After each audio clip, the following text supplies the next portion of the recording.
Pernah nggak kamu merasa hidup seperti muter di tempat? Sudah capek kerja, sudah mencoba banyak hal, tapi hasilnya tetap sama, sementara ada orang lain yang terlihat seperti lebih mudah mendapatkan uang, peluang, relasi, bahkan keberuntungan. Pertanyaannya, apakah hidup memang tidak adil? Atau sebenarnya ada pola yang tidak pernah diajarkan ke kita sejak kecil? Hari ini kita akan membedah sebuah buku terkenal, The Law of Attraction. Tapi tenang, di video ini kita tidak akan membahas motivasi kosong. Kita akan membahas bagaimana pikiran, emosi, dan fokus manusia diam-diam membentuk masa depannya sendiri. Dan saya mau kamu jawab jujur nanti di akhir video. Kalau hidupmu hari ini adalah hasil dari isi pikiranmu selama ini, apakah kamu puas dengan apa yang sedang kamu tarik? Buku ini punya satu ide utama. Apa yang terus-menerus kamu pikirkan akan semakin mendekat ke hidupmu. Sekilas terdengar aneh. Tapi, coba pikirkan. Kalau seseorang setiap hari fokus pada ketakutan, aku takut miskin, aku takut gagal, aku takut ditolak. Apa yang terjadi? Otaknya mulai mencari bukti untuk membenarkan ketakutan itu. Dia jadi ragu mengambil peluang, takut, mencoba, overthinking, dan akhirnya benar-benar gagal. Sekarang, coba tanya ke diri sendiri, berapa banyak keputusan hidupmu yang sebenarnya dibuat karena takut, bukan karena mimpi? Karena otak manusia punya sistem bernama RAS, Reticular Activating System. Sederhananya, otak akan fokus mencari apa yang paling sering memenuhi pikiranmu. Kalau fokusmu masalah, otakmu jadi mesin pencari masalah. Kalau fokusmu peluang, otakmu mulai melihat kesempatan. Makanya ada orang melihat krisis lalu panik, tapi ada juga yang melihat krisis lalu membangun bisnis. Dunia sama, situasi sama. Yang berbeda, cara mereka memfokuskan pikiran. Lalu buku ini menjelaskan sesuatu yang lebih dalam lagi. Pikiran saja tidak cukup. Yang paling kuat justru emosi. Karena emosi menentukan tindakan manusia. Orang yang hidup dalam rasa takut, marah, iri, dan dendam biasanya membuat keputusan buruk secara berulang. Dan parahnya, mereka tidak sadar. Mereka merasa korban keadaan. Padahal, emosi negatif yang terus dipelihara diam-diam merusak relasi, kesehatan, talu finansial, bahkan masa depan mereka sendiri.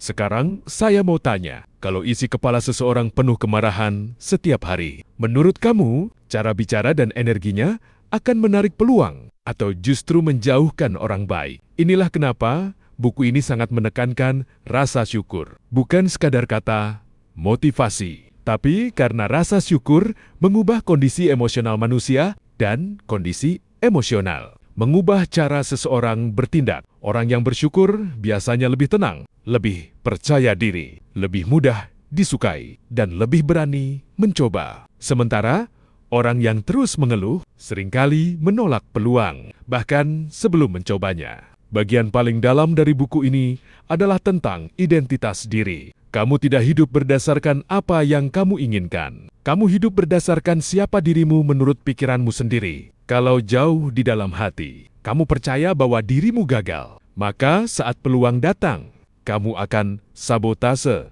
dirimu sendiri. Kenapa? Karena otak manusia selalu berusaha konsisten dengan identitasnya. Makanya, ada orang yang sudah punya uang, lalu bangkrut lagi. Sudah punya pasangan baik, lalu merusaknya. Sudah dekat sukses, lalu menghancurkan semuanya sendiri. Karena identitas lamanya belum berubah. Sekarang, bayangkan, kalau hari ini kamu tiba-tiba diberi 10 miliar rupiah. Apakah pola pikirmu saat ini mampu mempertahankannya? Atau justru menghancurkannya perlahan? Buku ini mengajarkan sesuatu yang sederhana. Kalau ingin hidup berubah, ubah identitas dirimu dulu. Mulai melihat diri sebagai orang disiplin, orang bernilai, orang yang pantas hidup lebih baik. Karena tindakan manusia selalu mengikuti identitas terdalamnya. Salah satu teknik paling terkenal dari Law of Attraction adalah visualisasi, yaitu membayangkan kehidupan yang diinginkan secara detail. Banyak orang menganggap ini omong kosong, padahal faktanya atlet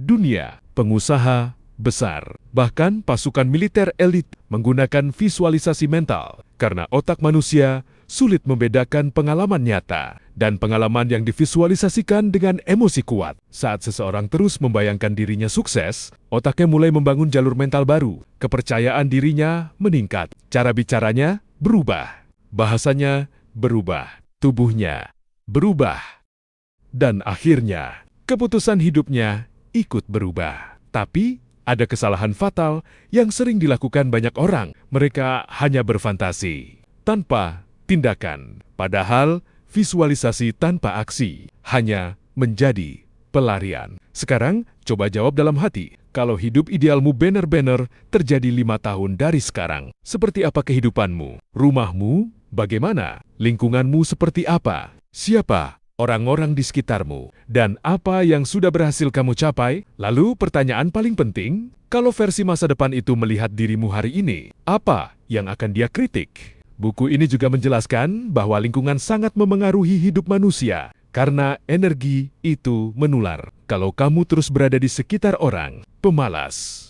negatif, suka mengeluh, dan selalu menyalahkan keadaan, lama-lama kamu ikut lemah. Sebaliknya, satu lingkungan positif bisa mengubah arah hidup seseorang, karena manusia tanpa sadar meniru standar di sekitarnya. Makanya, banyak orang sebenarnya tidak miskin uang dulu. Mereka miskin visi, miskin keberanian, miskin lingkungan yang sehat, dan miskin kualitas pikiran. Sekarang, saya mau tanya serius. Lingkaran pertemananmu sekarang mendorongmu naik atau diam-diam membuatmu tetap kecil? Karena kenyataannya, tidak semua orang di sekitar kita ingin melihat kita berkembang. Dan ini bagian paling penting. Banyak orang gagal memahami Law of Attraction. Mereka pikir cukup berpikir positif, lalu hidup berubah sendiri. Tidak, realitanya adalah pikiran mempengaruhi emosi, emosi mempengaruhi tindakan, dan tindakan menciptakan hasil hidup, bukan sulap. Kalau seseorang malas, tidak disiplin, tidak belajar, tidak bergerak, lalu berharap semesta bekerja, itu bukan Law of Attraction, itu delusi. Buku ini sebenarnya ingin mengajarkan bahwa manusia harus menyelaraskan pikiran, emosi, identitas, dan tindakan. Saat semuanya searah, hidup mulai berubah sedikit demi sedikit. Sekarang, coba lihat hidupmu hari ini. Apa yang paling sering memenuhi pikiranmu? Takut, pesimis, minder, marah, parah, atau harapan? Karena bisa jadi tanpa sadar kita sudah bertahan-tahan menarik hidup yang sebenarnya tidak kita inginkan. Dan mungkin perubahan terbesar dalam hidup seseorang bukan dimulai dari uang, tapi dimulai dari isi pikirannya setiap hari. Sekarang saya ingin kamu jawab jujur. Kalau hidupmu terus berjalan seperti sekarang selama 5 tahun ke depan, apakah kamu akan bangga atau menyesal? Kalau kamu menikmati konten seperti ini tentang psikologi manusia, cara kerja pikiran, bedah buku, dan strategi membangun hidup lebih baik, subscribe channel YouTube kesayangan kamu sekarang juga. Karena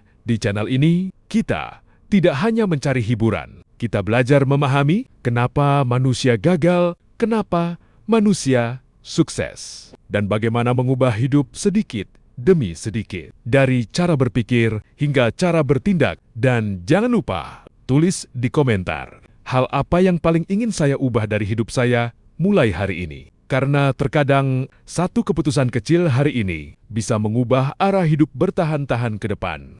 Sebelum kamu pergi, coba renungkan satu hal ini. Kalau isi pikiranmu setiap hari penuh ketakutan, keraguan, dan alasan, maka jangan heran kalau hidupmu terus dipenuhi hasil yang sama, karena manusia tidak berubah hanya karena berharap. Manusia berubah saat cara berpikirnya berubah, saat kebiasaannya berubah, dan saat tindakannya mulai berbeda. Mungkin hari ini hidupmu belum ideal, belum kaya, belum sukses, belum tenang. Tapi selama pikiranmu masih mau belajar dan dirimu masih mau bergerak, masa depanmu belum selesai. Dan ingat, orang yang terus menyalahkan keadaan biasanya sibuk mencari kambing hitam. Tapi orang yang hidupnya berubah biasanya mulai mengambil tanggung jawab atas hidupnya sendiri. Sekarang pilihan ada di tangan kamu. Tetap menjadi versi lama atau mulai membangun identitas baru yang lebih kuat, lebih